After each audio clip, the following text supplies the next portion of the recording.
Hola, ¿qué tal? Bienvenidas y bienvenidos a una nueva edición de nuestra Conexión Digital. Les saluda a Luis de Jesús.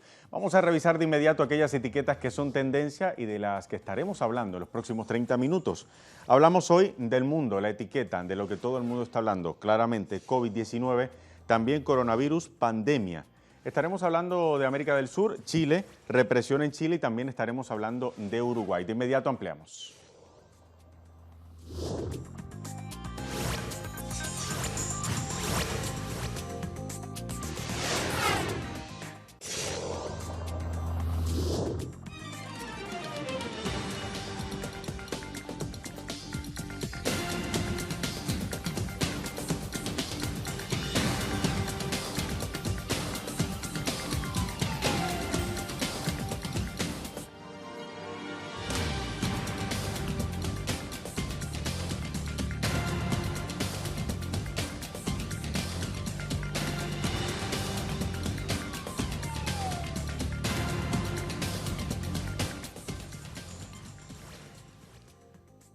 Iniciamos de inmediato hablando del COVID-19, el coronavirus. La Organización Mundial de la Salud declaró como pandemia ayer el brote del coronavirus extendido ya a 114 países. Mientras tanto, en China, donde apareció la epidemia en diciembre del año pasado, la situación mejora considerablemente, mientras otros países de Europa y Latinoamérica, el virus sigue expandiéndose a una velocidad para muchos alarmante. Vamos entonces a revisar algunos portales de internet para ampliar la información. Dar la información certera de lo que está pasando en el mundo, el portal RTVE de España. Ahí tienen un mapa, el coronavirus, mapa de este virus, más de 140.000 casos en 120 países. Como pueden ver ustedes, tiene un mapa interactivo donde usted puede pulsar el play para ver la evolución del coronavirus en el mundo, lo que ha sido a lo largo de estos últimos 3 meses. Vamos a ver entonces el portal La Vanguardia, portal catalán de noticias, pero en su versión en castellano. Latinoamérica es la segunda región del mundo con menos afectados por coronavirus. Los gobernantes del subcontinente empiezan ahora a tomar medidas. El coronavirus, además, Latinoamérica y el Caribe es la segunda región del mundo con menos afectados por este virus, después de África. Hasta la madrugada de este jueves solo se contabilizaban 2 muertos y 226 casos confirmados, según datos de la Organización Mundial de la Salud. Ahora el portal AFP, prensa asociada francesa, Trump cierra las puertas de Estados Unidos a los europeos y la pandemia sigue avanzando. Es la información que tiene AFP a esta hora. Vamos a leer brevemente parte del cuerpo de la noticia. Los europeos no podrán entrar en Estados Unidos durante al menos un mes, a partir de mañana viernes. La sorprendente medida decretada por Donald Trump hundió a los mercados bursátiles el jueves y provocó el rechazo del viejo continente, donde el número de muertos ya roza los 1.000 y sigue avanzando, sobre todo en Italia, España y también en Francia. ¿Qué dice el portal de nuestra casa informativa Telesur TV? La FIBA, la Federación Internacional de Baloncesto, y la Liga Española de Fútbol suspenden partidos por COVID-19. La Liga Santander suspendió los próximos encuentros deportivos en cada una de sus modalidades ante la propagación del COVID-19. La Federación Internacional de Baloncesto expresó en un comunicado que las competiciones se suspenderán a partir del viernes 13 de marzo para proteger la salud y la seguridad de los jugadores, entrenadores, árbitros y aficionados.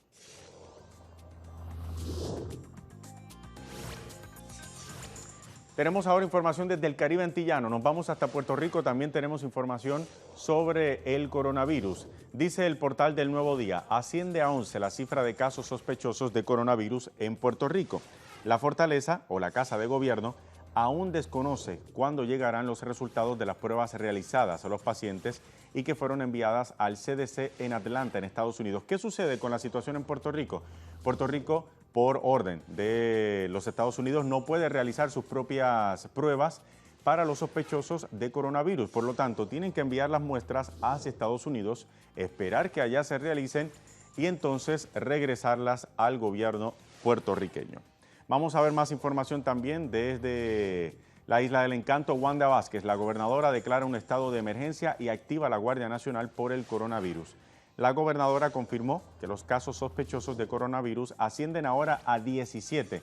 Lo hizo hace tan solo unos minutos en una rueda de prensa Ahí hay más detalles sobre lo que dijo también la gobernadora. Ha dicho, vamos a ver más de esta información, 6 de los pacientes están recluidos en el hospital de veteranos. Explicó que todos se encuentran estables, incluyendo a la turista italiana que tuvo que ser entubada de forma preventiva en el hospital Ashford, en Condado. Y vean esto, porque hace unos minutos decíamos que precisamente el presidente de Estados Unidos, Donald Trump, había decidido suspender todos los vuelos provenientes desde Europa como una medida para contener los contagios de coronavirus en Estados Unidos. Pero, miren esto, el gobierno de Donald Trump también le ha prohibido al gobierno local de Puerto Rico prohibir a su vez la llegada de vuelos y cruceros por coronavirus. Recordemos que por la situación política colonial por la que atraviesa Puerto Rico, pues no puede tomar las propias medidas para contener la propagación del virus a lo interno. Por lo tanto, Puerto Rico tiene entonces que esperar una orden del propio gobierno estadounidense para poder contener la llegada de estos vuelos y también cruceros hacia la Isla del Encanto. Colonia se llama eso.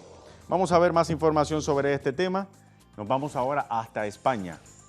¿Qué dice nuestra corresponsal Adriana Cardoso? Sanidad eleva a 84 las personas fallecidas y a 2.968 las personas contagiadas en el país. La ministra de Igualdad, Irene Montero, ha dado positivo y todo el gobierno se está realizando las pruebas. Esta tarde conoceremos los resultados, dice Adriana Cardoso. Información también desde Bolivia. Freddy Morales, urgente el coronavirus. Gobierno de facto de Bolivia suspende clases hasta el 31 de marzo y suspende también los vuelos desde y hacia Europa de manera indefinida a partir de las 0 horas de este sábado. También prohíbe realización de eventos públicos a donde asistan más de 1.000 personas. Y además, información desde Venezuela. Madeleine García, nuestra corresponsal, nos dice que Venezuela es uno de los 3 países de Sudamérica donde no ha llegado el coronavirus y toma medidas de prevención contra la enfermedad. Así lo contamos desde el Aeropuerto Internacional de Maiquetía, donde no se ha reportado ningún pasajero con síntomas. Coronavirus inicia en los aeropuertos internacionales. Es Maiquetía el principal. Todos listos y preparados para recibir los vuelos procedentes de diferentes naciones. Con esto medimos nosotros lo que es la temperatura corporal del paciente y verificamos si tiene alguna neumonía, pues, en cuanto a alguna patología para poder descartar. Hasta el momento, bueno, no hemos tenido algún paciente con alguna sintomatología. El chequeo comienza en la propia puerta del avión. Buen día. ¿Cuánto tengo? Algunos pasajeros ya vienen preparados. Han estado en países donde se registra el coronavirus. Ya usted viene con su previsión, inclusive. ¿Qué le parecen estas medidas? Excelente. ¿Y usted de dónde viene? De Italia. Hola, ¿qué tal le parecen estas medidas? ¿Los han visto en todos los aeropuertos? Muy buena, muy buena. No la he visto en todos los aeropuertos. Una vez que los pasajeros son chequeados en la puerta del avión por el personal del Ministerio de Salud, y si todo está correcto, avanzan hasta esta área de migración. Aquí hay otro personal del Ministerio de Salud preguntándole de qué país vienen y dependiendo del país, si hay brote del coronavirus, pues pasan a esta otra área del protocolo que vemos aquí detrás de mí.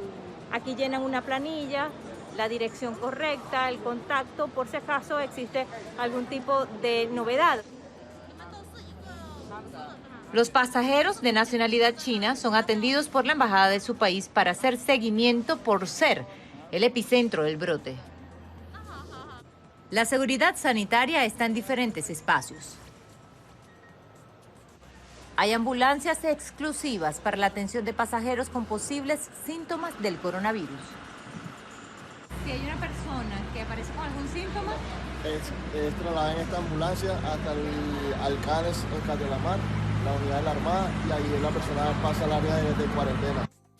Así está la situación entonces en Venezuela. Hay que decir que hace tan solo minutos el presidente de la República Bolivariana de Venezuela, Nicolás Maduro, confirmaba que hasta la fecha no se han reportado casos de coronavirus en el país suramericano y declaraba además en emergencia permanente el sistema de salud de Venezuela para hacer frente precisamente a la posible llegada de este virus al país. Vamos a ver reacciones a lo que está ocurriendo en el mundo sobre el tema del coronavirus. Nos vamos nuevamente hasta Twitter. Dice Amado Pafatnan: de China o en China e incluso en Italia han muerto médicos de agotamiento. A nadie se le debe exigir tanto, ni siquiera en estas circunstancias tan excepcionales, pero desde luego que sí conviven héroes entre nosotros, aunque no sean los que tenemos en mente.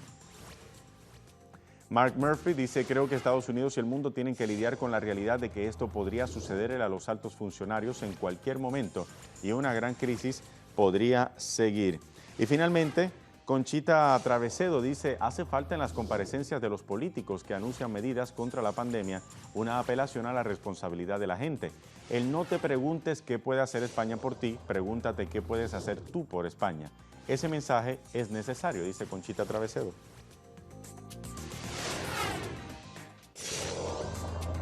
Para ahora revisamos información en la cuenta de nuestros corresponsales.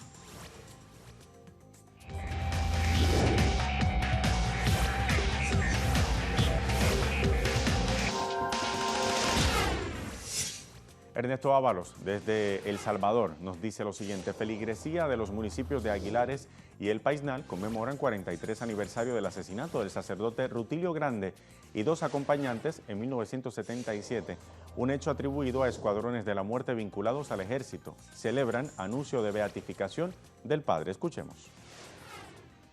Peregrinación en honor al 43 aniversario del asesinato del padre Rutilio Grande y 2 de sus acompañantes.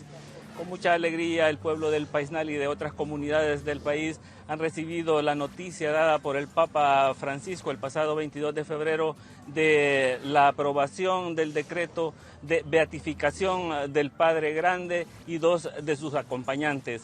Estas actividades son las que se desarrollan este día en la calle que conduce del municipio de Aguilares a El Paisnal, donde se celebrará una misa para agradecer por este anuncio hecho por el Papa Francisco y por reconocer a los mártires salvadoreños que entregaron su vida en favor del pueblo salvadoreño. Y ahora en otras informaciones vemos la cuenta de nuestra corresponsal Carolina Silvestre. A ver qué nos dice. Pequeños y medianos productores junto a sindicatos y movimientos sociales y políticos realizan una nueva manifestación en la sede de la Sociedad Rural en rechazo a la medida de fuerza de la patronal rural que culmina hoy. Vamos a escuchar.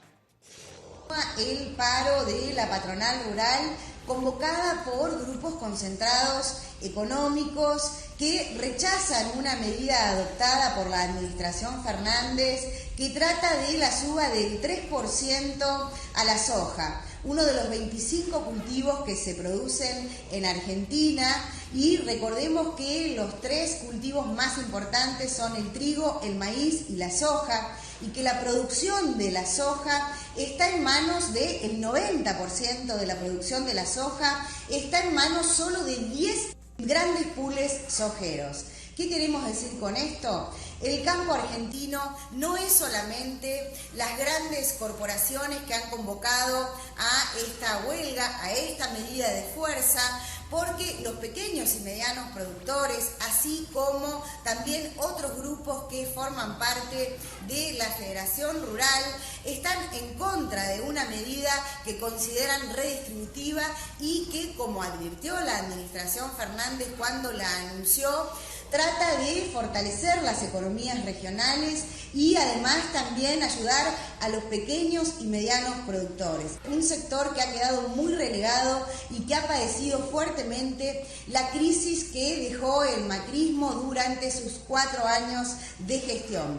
Asimismo, vale destacar que el sector que está convocando a este paro es uno de los sectores más beneficiados por las políticas implementadas por la administración Macri. Recordemos que este 3% que se suma al 30% de la decisión que tomó el gobierno de Mauricio Macri de aumentar las retenciones no va a significar un monto significativo para estos grandes pools de siembra, habida cuenta que con la actualización del dólar y con las medidas que también adoptó Alberto Fernández, no estarían perdiendo dinero.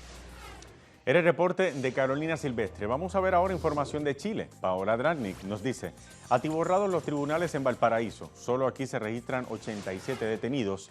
Dice también no hay claridad total a nivel nacional. Carabineros dicen 478 detenidos por protestar en el marco de los 2 años del gobierno de Sebastián Piñera.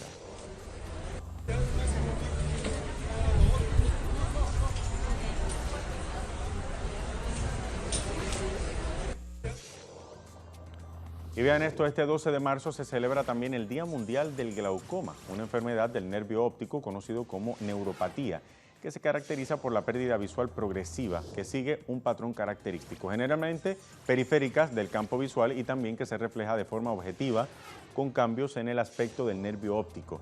Por lo tanto, vamos a hacer una pausa aquí en nuestra conexión digital con un material para conmemorar el Día Mundial del Glaucoma. Ya venimos.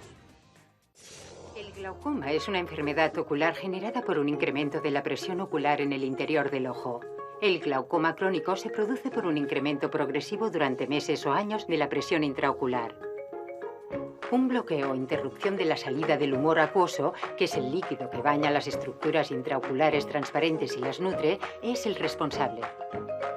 La forma más simple de entenderlo es pensando en un río. El agua fluye río abajo, pero si se bloquea el flujo, la misma acumulación de agua genera un incremento de la presión. Esta presión extra en el interior del ojo es perjudicial, sobre todo si se mantiene durante meses o años. Una manera fácil de explicar el efecto que tiene el glaucoma en nosotros y las posibles técnicas para solucionarlo es mediante el ejemplo del nido de los castores.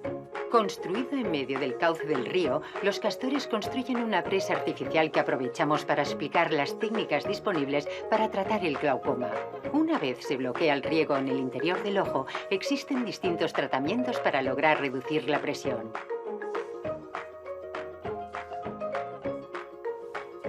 1. Implante Shen Mix. Implantamos un conducto de drenaje, también como nueva vía de desagüe. 2. Trabeculectomía. Creamos una nueva vía de desagüe. 3. Implante de tubo de drenaje para poder regular el flujo. El glaucoma crónico no produce síntomas al paciente hasta un avanzado e irreversible proceso de la enfermedad. El paciente va perdiendo visión a lo largo del tiempo y la enfermedad va avanzando a medida que se va dañando el nervio óptico, produciendo una desaparición de fibras nerviosas debido a una presión intraocular superior a la normal. El glaucoma crónico es irreversible.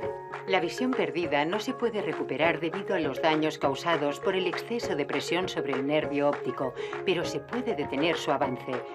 Por eso, es muy recomendable visitar anualmente al oftalmólogo a partir de los 40 años para realizar una medida de la presión intraocular. Este será el primer indicador o síntoma que nos puede informar sobre la existencia o no de la enfermedad. El equipo médico de Innova Ocularico Barcelona, especializado en glaucoma, ha adquirido por experiencia y profesionalidad un reconocido prestigio nacional e internacional, garantía de estar en buenas manos. La mejor prevención es una revisión.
Estamos de vuelta en nuestra conexión digital este jueves. La Asociación de Docentes de Educación Secundaria de Montevideo, en Uruguay, estipula realizar un paro educativo en rechazo a la ley de urgencia impulsada por el Ejecutivo Nacional y el nuevo gobierno de Luis Lacalle Pou. Vamos entonces a ver el portal El Observador.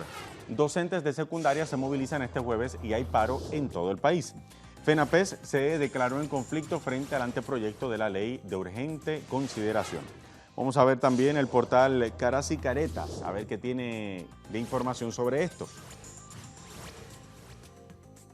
Ahí dice, profesores realizan el primer paro en el gobierno de Luis Lacalle Pou en Montevideo, paran 24 horas y ocupan Aliaba, donde se reunirán en asamblea para discutir nuevas medidas.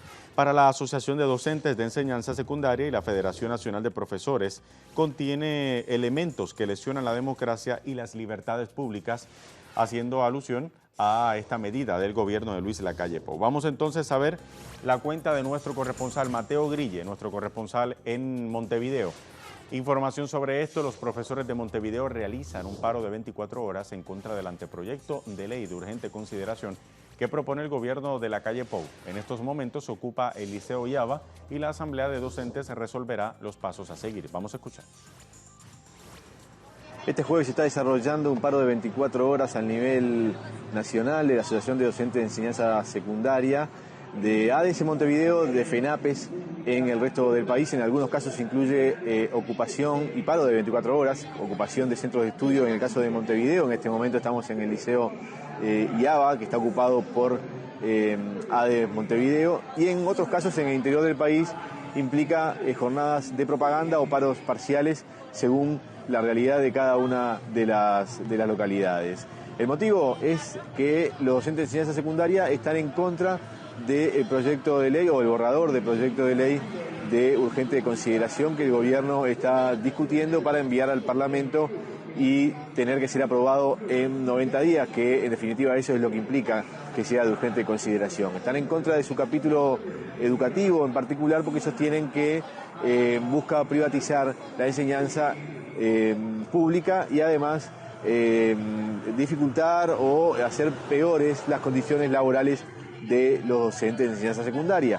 Esta medida se toma entonces hoy, se lleva adelante en el día de hoy. A la 1 de la tarde tendrán una asamblea los profesores de secundaria que determinará cuáles serán los pasos a seguir, porque recordemos que la Asociación de Docentes de Enseñanza Secundaria, la FENAPES, ha declarado un conflicto por este motivo, por la ley de urgente consideración, y entonces habrá que ver qué medidas continúan a este paro declarado ya el 15 de febrero y efectivizado en la jornada de hoy. Era Mateo Grille desde Twitter. Mientras tanto, se prevé que en Montevideo el paro educativo dure por 24 horas y en el resto del país se realice de manera parcial. Los docentes sostienen que la medida atenta contra la democracia y las libertades públicas. Vamos a pasar ahora a nuestro artículo más recomendado para hoy.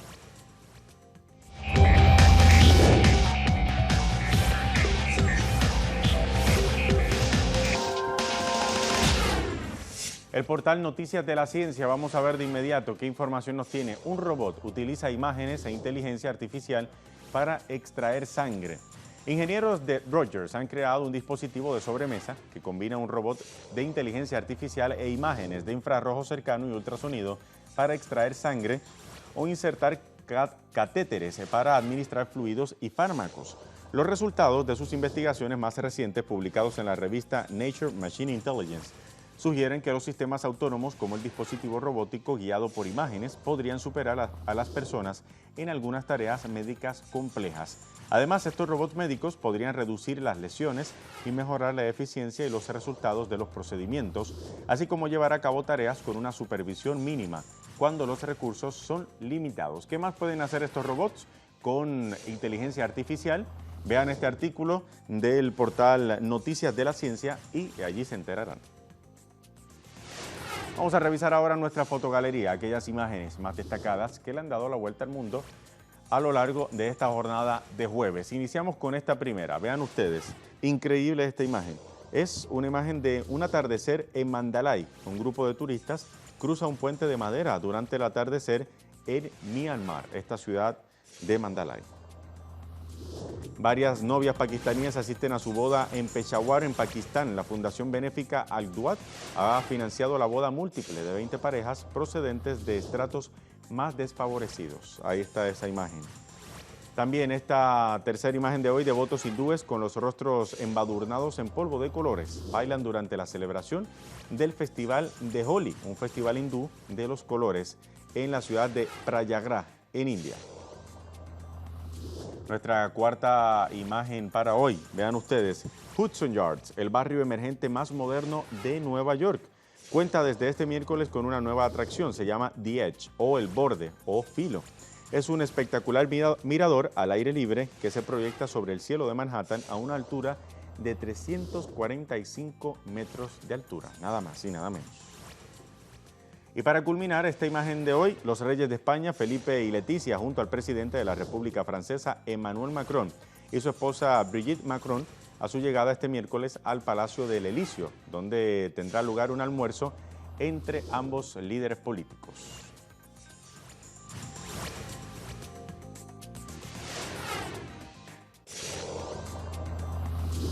Vamos a revisar entonces ahora el portal de nuestra casa informativa www.telesurtv.net para saber qué es portada a esta hora. Presidente Maduro descarta coronavirus en Venezuela y anuncia emergencia sanitaria para prevención.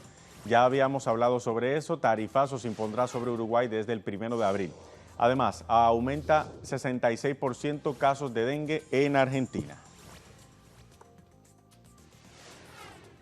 Y hasta aquí nuestra conexión digital. Hasta la próxima.